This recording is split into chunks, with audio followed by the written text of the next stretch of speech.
Capítulo 16. Incorporação.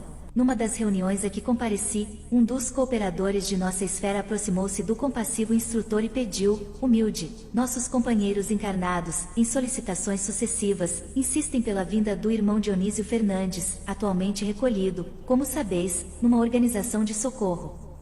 Alegam que a família se encontra inconsolável, que haveria conveniência na visita dele e que seria interessante ouvir um antigo companheiro de lutas doutrinárias.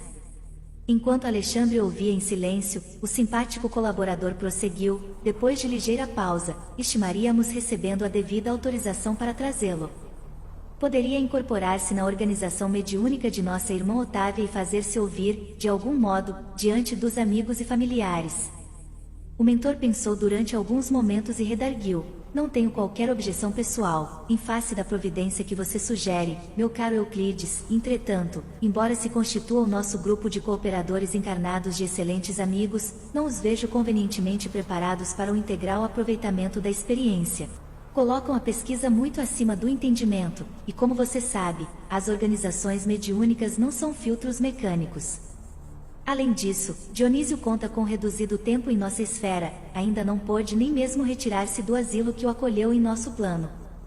Adicionemos a esses fatores a intranquilidade da família, pouco observadora da fé viva, a diferença de vibrações da nova esfera que o nosso amigo procura adaptar-se, presentemente, a profunda emoção dele com essa reaproximação talvez prematura, a instabilidade natural do aparelhamento mediúnico, e possivelmente, concordamos com a inoportunidade de semelhante medida. Euclides, o interlocutor, advogando o pedido veemente do círculo, não se desencorajou e insistiu: reconheço que a vossa palavra é sempre ponderada e amiga. Concordo em que não alcançaremos o objetivo desejado, todavia, reitero-vos a solicitação. Ainda que o fato não ultrapasse a feição de simples experiência. É que existem irmãos esforçados aos quais muito devemos aqui, no trabalho do bem diário ao próximo sofredor, e sentiríamos felicidade em demonstrar-lhes o testemunho do nosso reconhecimento e estima sincera. Alexandre sorriu com a generosidade que lhe era característica e observou: só possuo razões para endossar seus pedidos, e já que você insiste na providência para atender aos companheiros que se sentem igualmente credores de sua confiança e estima, pode avisá-los de que Dionísio virá. Eu mesmo cuidarei de trazê-lo pessoalmente. E como Euclides agradecesse tocado de imensa alegria, Alexandre encerrou a conversação, acrescentando: faça a promessa para a noite de amanhã. É sempre mais fácil dar com alegria do que receber com acerto. O benigno instrutor esclareceu de boa vontade, mediunicamente falando: as medidas são as mesmas adotadas nos casos de psicografia comum, acrescentando-se, porém, que necessitaremos proteger, com especial carinho, o centro da linguagem na zona motora, fazendo refletir nosso auxílio magnético sobre todos os músculos da fala, localizados ao longo da boca, da garganta, laringe, tórax e abdômen. Atendendo-me às interpelações, o instrutor relacionou diversas elucidações de ordem moral, alusivas ao assunto, comentando as dificuldades para difundir nos corações terrenos os valores da consolação legítima, em virtude das exigências descabidas da pesquisa intelectual.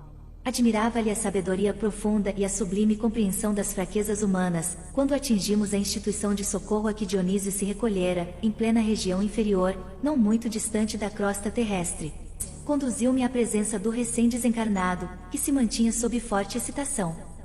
Dionísio, falou-lhe Alexandre, bondoso, após a saudação usual: lembra-se do nosso grupo de estudos espiritualistas? Como não? E com que saudades! Suspirou o interlocutor.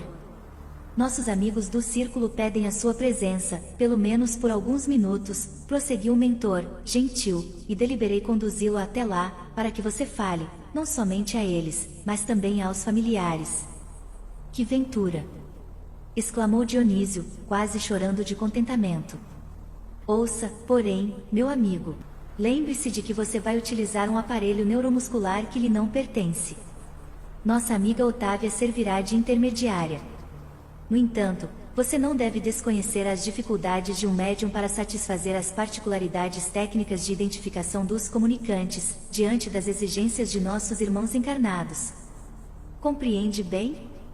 Sim, replicou Dionísio, algo desapontado. Estou agora no mundo da verdade e não devo faltar a ela. Recordo-me de que muitas vezes recebo as comunicações do plano invisível, através de Otávia, com muitas prevenções, e não raro, vacilei, acreditando-a vítima de inúmeras mistificações. Alexandre, muito calmo, observou, pois bem, agora chegou a sua vez de experimentar. E se, antigamente, era tão fácil para você duvidar dos outros, desculpe a fraqueza dos nossos irmãos encarnados, caso agora duvidem de seu esforço. É possível que não alcancemos o objetivo, entretanto, nossos colaboradores insistem pela sua visita e não devemos impedir a experiência. Antes que Dionísio se internasse em novas considerações, o interlocutor rematou: concentre-se, com atenção, sobre o assunto, peça a luz divina em suas orações e espere-me.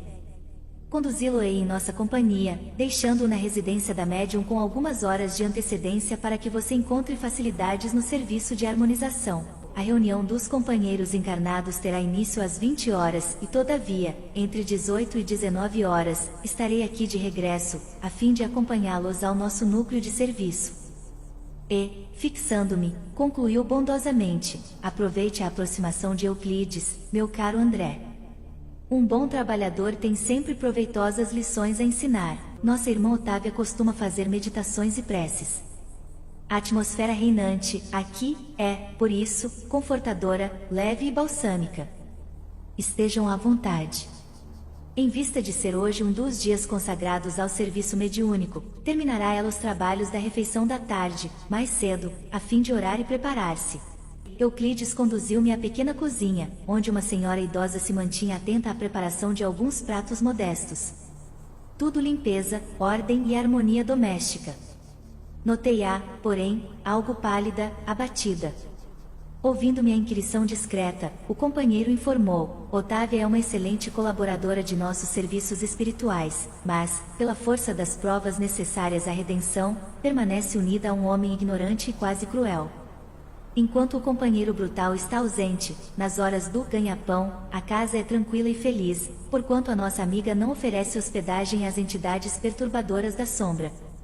Todavia, quando o infeliz Leonardo penetra este pequeno domínio, a situação se modifica, porque o pobre esposo é um legítimo canteiro espinhoso, no jardim deste lar. Faz-se acompanhar de perigosos elementos das zonas mais baixas. Não conseguiu ele identificar-se com a missão espiritualizante da esposa? Perguntei, com interesse. Não, de modo algum, explicou Euclides, sem titubear. Não é novo para a compreensão elevada, contudo, é teimoso nos erros que lhe são próprios. Permite que a consorte nos ajude, em vista da insistência de parentes consanguíneos dele. A tarefa, porém, não é muito fácil, porque, se Otávia é dócil aos espíritos do bem, o esposo é obediente aos cultivadores do mal. Basta, às vezes, traçarmos um programa construtivo com a colaboração dela, para que Leonardo, cedendo aos portadores da treva, nos perturbe a ação, criando-nos graves dificuldades. Tão logo prometi ontem, alegremente, a vinda de Dionísio, desejoso de incentivar o bom ânimo dos amigos encarnados, contando com o concurso mediúnico de nossa irmã, piorou a situação psíquica do esposo imprevidente. Leonardo amanheceu hoje mais nervoso que de costume, embebedou-se pouco antes do almoço, insultou a companheira humilde e chegaram mesmo a infligir-lhe tormentos físicos. Assustada, a bondosa senhora sofreu um tremendo choque nervoso que lhe atingiu o fígado, encontrando-se, no momento, sob forte perturbação gastrointestinal. Por isso, a alimentação dela foi muito deficiente durante o dia e não tem podido manter a harmonia precisa da mente para atender, com exatidão, aos nossos propósitos. Como sabe, a harmonia não é realização que se improvise, e se nós, os desencarnados devotados ao bem, estamos em luta frequente pela nossa iluminação íntima, os médiuns são criaturas humanas, suscetíveis às vicissitudes e aos desequilíbrios da esfera carnal. Não supõe que ela deveria ser feliz para ser mais útil? Indaguei. Quem sabe? Respondeu Euclides, com intenção. A mediunidade ativa e missionária não é incompatível com o bem-estar, e a rigor, todas as pessoas que gozam de relativo conforto material, poderiam disputar excelentes oportunidades de serviço em seus quadros de trabalho e edificação. Entretanto, as almas encarnadas, quando favorecidas pela tranquilidade natural da existência física, se mantêm na região de serviço comum que lhes é própria às necessidades individuais, raramente ultrapassam a fronteira das obrigações legítimas,